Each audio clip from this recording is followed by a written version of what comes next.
Hi, my name is Bill, and you are on the Travel Beat with Angela and Bill, your source for all things travel. Today we take you to the Dreams family-friendly resort on the island of Curacao. Angela and I recently stopped there when we were in port on a cruise.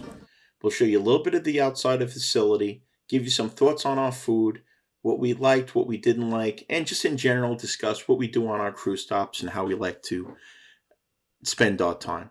So, hope you enjoy the video, and we'll give you our thoughts at the end.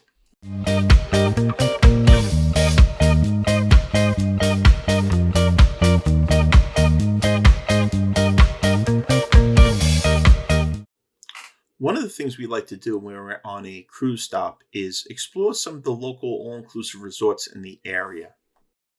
We find that not only do we enjoy it and it's a good value, but it also helps us get a feel for the resort so we can give good advice to the people that we work with.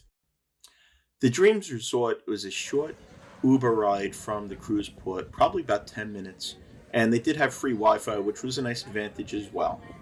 This is the lobby area, as you can see. It's very open-aired and airy. You kind of go right from the drop-off stand to the front desk and through into the pool area within a few feet.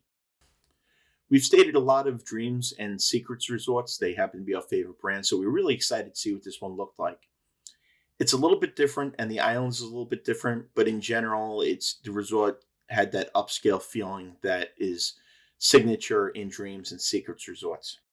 We did book directly through the resort, which is not always available, and I wouldn't suggest trying to just show up and hope that they have room for you. The resort's a little bit smaller than we were used to in most Dreams resorts, but it didn't seem to affect it. It was really more cozy than anything else. They did have some entertainment going on while we were there, which was a little bit limited, but there was some pool games and things like that going on. The one thing that I'll warn you about is the resort is, like I said, small. It was very cozy, but small. And the beach is tiny. It's a very, very narrow stretch of sand. You go down from the main lobby area, out through the rendezvous lounge, and down sand. The sand was very nice. There was plenty of chairs. Chairs were available.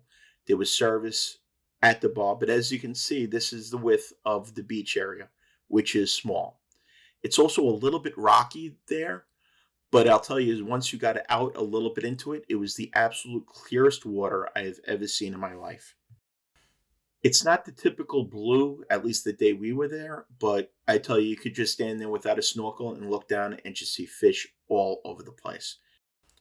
The water was also very calm in this area, which was also nice. But if you're looking for that wide, expansive beach, this might not be the resort for you. Now, where the resort really shined was the pool area. The pool area was beautiful.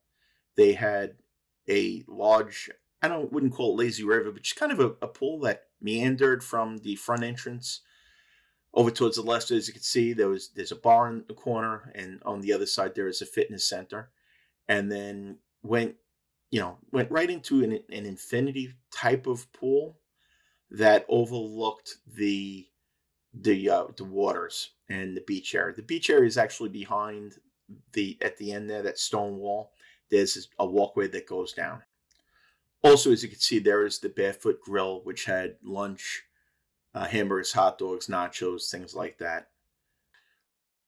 Unfortunately, that was the only place that we ate in during our stay, and quite frankly, the food was very disappointing. It was not replaced quickly or fresh.